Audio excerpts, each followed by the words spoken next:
So ಆದಷ್ಟು ಜಲ್ದಿ ಚಿಕ್ಕಬಳ್ಳಾಪುರಿಗೆ ಕೋಲಾರಿಗೆ ನೀರನ್ನ ತೆಗೆದುಕೊಂಡು ಹೋಗ್ಲಿಕ್ಕೆ ಏನು ಕ್ರಮ ವಹಿಸಬೇಕು ಆ ಕೆಲಸ ಮಾಡ್ತೀವಿ. ಬಯಲುಸೀಮೆ ಜಿಲ್ಲೆಗಳಾದ ಕೋಲಾರ ಮತ್ತು ಚಿಕ್ಕಬಳ್ಳಾಪುರ ಅಂತರ್ಜಲ ಕ್ಷಾಮದಿಂದ ನೀರಿಗೆ ಪರದಾಡ್ತಿದ್ದು, ಕೃಷಿ ಮತ್ತು ಕುಡಿಯುವ ನೀರಿಗೆ ಶುದ್ಧವಾದ ನೀರಿಲ್ಲದೆ ಜನಸಾಮಾನ್ಯರು ರೈತರು ಸಂಕಷ್ಟ ಎದುರಿಸುತ್ತಿದ್ದಾರೆ. ಅಂತರ್ಜಲ ಮಟ್ಟ ಪಾತಾಳಕ್ಕೆ ಕುಸಿದಿದ್ದು ರೈತರು ತೀವ್ರ ಸಂಕಷ್ಟದಲ್ಲಿ ಇದ್ದಾರೆ.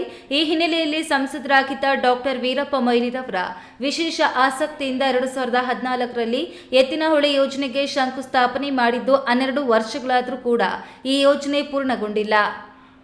2017ರ ಒಳಗೆ ಕೋಲಾರ ಚಿಕ್ಕಬಳ್ಳಾಪುರಕ್ಕೆ ನೀರು ಹರಿಸುವುದಾಗಿ ಹಿಂದೆ ಭರವಸೆ ನೀಡಿದ್ದು, ಈ ಹಿನ್ನೆಲೆಯಲ್ಲಿ ಮುಖ್ಯಮಂತ್ರಿ ಡಿಕೆ ಶಿವಕುಮಾರ್ ವಿಧಾನಸೌಧದಲ್ಲಿ ಕಂದಾಯ ಸಚಿವರು, ಗೃಹ ಮತ್ತು ಅರಣ್ಯ ಇಲಾಖೆ ಸಚಿವರು ಸೇರಿದಂತೆ ಹಿರಿಯ ಅಧಿಕಾರಿಗಳ ಮಹತ್ವದ ಸಭೆಯನ್ನು ನಡೆಸಿ ತ್ವರಿತವಾಗಿ ನೀರು ಹರಿಸುವ ಬಗ್ಗೆ ಚರ್ಚೆ ನಡೆಸಿದ್ದಾರೆ.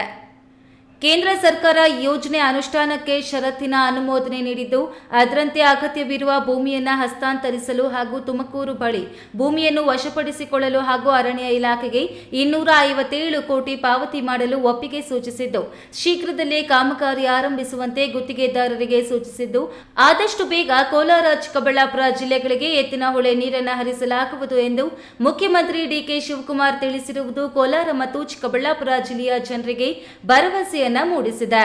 ಈ ನ್ಯೂಸ್ ಟಿವಿ ಬ್ಯೂರೋ, ಚಿಕ್ಕಬಳ್ಳಾಪುರ.